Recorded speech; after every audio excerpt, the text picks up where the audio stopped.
Avec cette vidéo, je vais vous présenter la façon de créer un notebook en Python sur la plateforme Capital. Alors qu'est-ce qu'un notebook? Un notebook, c'est un document en ligne que vous pouvez utiliser avec les élèves, qu'ils peuvent modifier, enregistrer et auquel ils peuvent accéder en permanence, dans lequel on a à la fois du texte, dans lequel on peut mettre des consignes, on peut donner des questions, les élèves peuvent y répondre, comme on peut le voir ici, on peut mettre des documents, mais on peut également mettre du code Python que les élèves peuvent exécuter, peuvent modifier, copier-coller, et pour tracer par exemple des graphiques en sciences physiques. On peut mélanger comme ça des zones de texte, des zones de code Python, et ça permet d'avoir quelque chose de progressif et un code qui va être fractionné et qui va être étudié au fur et à mesure. Donc je vais vous montrer comment est-ce que l'on crée un notebook Python sur la plateforme Capital du début à la fin avec les réglages des paramètres. Alors tout d'abord, pour cela, vous allez vous rendre sur votre ENT, et sur votre ENT, normalement, vous avez accès à ce lien-là qui vous dirige vers le site de Capital. Donc il suffit de cliquer dessus et on se retrouve sur le site. Arrivé ici, il nous propose tous les ENT possibles, donc il suffit de cliquer sur son ENT, donc renseigner les bons mots de passe, et on arrive ici sur la liste des activités. Alors si vous n'avez jamais créé de notebook, vous n'avez aucune activité en cours. Moi, j'ai toute une liste d'activités, mais l'idée ici, c'est de vous montrer comment est-ce qu'on crée un nouveau notebook. Donc, on va commencer par cliquer sur « Créer une nouvelle activité ». On va choisir le notebook.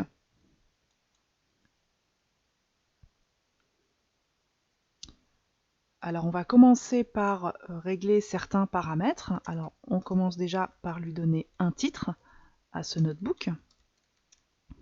Je peux choisir une étiquette. Alors, si vous n'avez jamais créé de notebook, vous n'avez pas d'étiquette, c'est normal, c'est quelque chose qu'on apprendra à faire plus tard.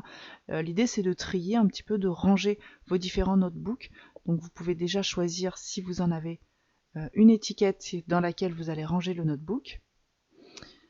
Sinon, on ne choisit pas d'étiquette et on les créera après. Donc, tous les paramètres qu'on va régler là, on pourra revenir dessus après pour les modifier. Cette partie-là, elle permet de donner une éventuelle restriction dans le temps aux élèves pour accéder ou pas au notebook. Donc si c'est une activité, elle peut être accessible tout le temps, donc sans restriction. Mais si c'est dans le cadre d'un devoir, on peut limiter le rendu, par exemple, du devoir. On peut donner la date de début, la date de fin et même l'heure spécifique si c'est un devoir en classe. La différence entre le rendu automatique et le verrouillage automatique, c'est une fois que le notebook est rendu, l'élève peut le voir mais ne peut plus le modifier. Dans le cas où le notebook est verrouillé, il ne peut pas non plus le voir. On peut joindre des fichiers à l'activité. Bon, on verra ça plus tard, mais sachez qu'on peut joindre des fichiers de données, par exemple, qui peuvent nous permettre de tracer des graphiques après. On peut associer des personnes, des collègues par exemple, à la création d'un notebook. Il suffit de rentrer leur nom ici dans la ligne d'associés, mais il faut déjà qu'ils se soient connectés à Capital pour que cela fonctionne. Les paramètres supplémentaires, je reviendrai dessus sur à quoi servent-ils lors de la modification du notebook. On va cocher Admonitions, ça c'est une façon simple de mettre en page le notebook, de le rendre un petit peu joli. La numérotation permet de numéroter les lignes de code, ça peut toujours être intéressant quand on a un message d'erreur. Et le Markdown lecture seule, on le verra, ça permet d'éviter aux élèves de modifier ou de supprimer des cases contenant des consignes ou des informations importantes par erreur, parce que dans la manipulation potentiellement, ils peuvent modifier certaines choses. Donc tous ces paramètres-là seront modifiables après. Je vous montrerai quand on aura fini de créer le notebook. Donc on clique sur enregistrer et voir et le notebook va s'afficher. Donc une fois que le notebook s'est affiché, on voit bien le titre s'afficher, on a une case vide. Pour l'instant, il n'y a rien, on va le créer petit à petit. Alors l'idée en général, c'est de commencer par mettre un titre ou par mettre du texte, pas à mettre du code Python. Et on voit ici que la cellule vide que nous a créée le notebook, c'est une cellule de code. On va donc se mettre sur du Markdown. Markdown, c'est un langage qui sert à créer des sites internet, un langage plus simple que le HTML. Et on va commencer par lui mettre un titre. Alors pour définir un titre, on met le symbole hashtag pour définir un gros titre et on clique sur la case exécuter. Si on veut créer un titre plus petit, on va faire la même chose. Donc, il recrée systématiquement une cellule de code en dessous, hein, donc il faut la changer en Markdown. On va créer un titre plus petit en mettant un deuxième hashtag, et ça on peut le faire avec un troisième hashtag, etc. si on veut créer un sous-titre. Et ensuite, en Markdown, il suffit d'écrire son texte normalement, d'exécuter la case, et on voit qu'on a une mise en page extrêmement simpliste, mais tout s'affiche proprement. Donc on verra comment est-ce qu'on peut faire une mise en page un petit peu plus élaborée en modifiant certaines couleurs. Donc voilà pour ce qui est des cases de texte, de consignes. On va voir maintenant les cases de code. Alors je commence par taper du code dans ma première case de code. Je définis deux variables et je lui demande d'afficher le résultat de la somme des deux. Il m'affiche 5. Là-dessus, il n'y a pas de problème.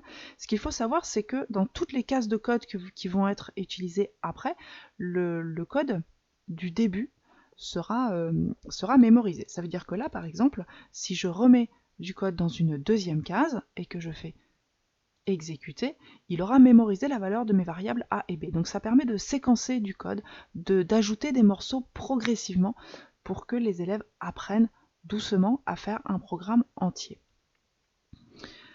Voilà pour les cellules de code. On va voir un petit peu rapidement comment faire une mise en page un petit peu plus jolie. Et pour ça, on va utiliser ce qu'on a appelé tout à l'heure dans les paramètres les admonitions. Les admonitions, c'est une mise en page prédéfinie de Markdown. Donc on commence par mettre 3 points d'exclamation. Ensuite, il y a un petit mot-clé. Alors pour avoir la liste des mots-clés, il suffit de cliquer sur le lien, voir les exemples dans les paramètres, au moment où on a coché tout à l'heure. Donc on met le mot-clé, on peut mettre un titre, on n'est pas obligé, et puis le texte que l'on veut écrire. Et on ferme cette boîte de texte avec 3 nouveaux points d'exclamation. Voilà ce qui se passe quand on exécute, ça nous fait une mise en forme un petit peu plus jolie que ce qu'on a vu tout à l'heure. C'est très simple à utiliser, ça permet d'avoir un rendu très joli avec très peu de manipulation. Alors il y en a plusieurs types. Là on a eu une info, là je mets par exemple une question, donc il va utiliser un petit point d'interrogation pour montrer que c'est une question, et il va mettre la cellule en vert. Il y a des admonitions qui permettent de mettre du orange ou du rouge, notamment celle de danger ou de bug. Voilà, ici j'ai du rouge. Donc il n'affiche pas le mot-clé, hein, mais sachez que selon le mot-clé que vous utilisez, le rendu va être différent. On peut même choisir de mettre une partie, un petit bloc qui va être caché. Par exemple, je fais la même chose que tout à l'heure, sauf que cette fois, à la place des points d'exclamation, je vais mettre des points d'interrogation. Donc je mets un titre, ici, je propose un indice éventuellement à l'élève, qu'il peut choisir de visualiser ou pas. Qu'est-ce que ça donne quand j'exécute? Il me met mon titre, mais il n'a pas affiché le contenu de la case. Il faut que je clique dessus pour voir afficher la partie dissimulée. Voilà, donc ça peut être pour cacher des indices ou pour cacher des aides que l'élève choisit d'utiliser ou pas. Donc c'est une mise en page simple, mais assez jolie et qui ne nécessite pas de connaissances particulières. Après, vous pouvez faire une mise en page complètement personnalisée. Si vous connaissez le langage HTML et le langage CSS, les cellules de Markdown prennent du langage HTML sans problème. Donc là, par exemple, je mets du langage HTML dans lequel j'ai une partie de CSS, de style. Quand j'exécute, il va me faire quelque chose qui est entièrement personnalisé de ce que moi je veux faire. La couleur de fond, la bordure. Vous voyez là, je peux modifier l'épaisseur de la bordure de gauche. Au lieu de 5 pixels, je mets 15. Et il me fera une bordure plus épaisse. Donc après, ça va être à vous d'imaginer la façon dont vous souhaitez faire vos présentations. Donc ça peut être très simple avec les admonitions et ça peut être très personnalisé avec le langage HTML et CSS. Alors évidemment, une fois qu'on a fait des premières modifications, on n'oublie pas de sauvegarder. Ça, c'est comme pour tout. Le petit trombone ici permet d'ajouter des fichiers si on ne les avait pas rajoutés à la création du notebook. Ici, ça permet de revenir à une version précédente, si jamais ça a planté ou si vous voulez revenir à une sauvegarde précédente. Cette case-là permet d'ajouter des cellules. Donc toujours pareil, il ajoute d'abord des cellules de code. Et ensuite, il faut éventuellement les modifier. Les petits ciseaux permettent de supprimer des cellules.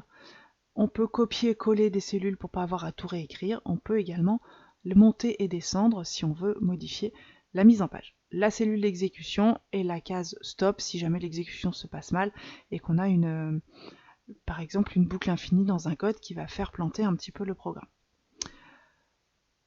Voilà, donc je sauvegarde. Et si je reviens sur la liste de mes activités, normalement je vois apparaître mon notebook, celui que j'ai créé, que je viens de créer. Il me dit bien ici que le contenu de mon premier notebook a bien été créé. Voilà, normalement comme j'ai enregistré, il a été modifié.